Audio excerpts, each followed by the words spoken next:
அன்னை உன்னை அலங்கரித்து ஆலயத்தில் இருக்க வைத்து இன்னிசையை பாடும் உந்தன் பிள்ளை நானோ உன் இனிய தோட்டத்தில் சிறுமுல்லை.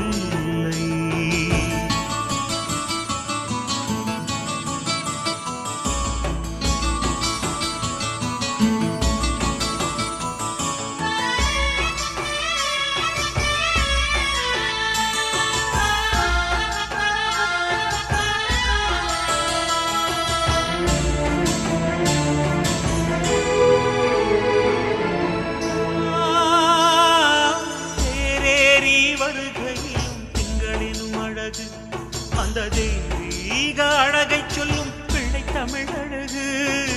தேரேறி வருகையிலும் திங்களெனும் அழகு அந்த தெய்வீக அழகை சொல்லும் பிள்ளை தமிழழகு அன்னை அழகு அவள் பெண்மை அழகு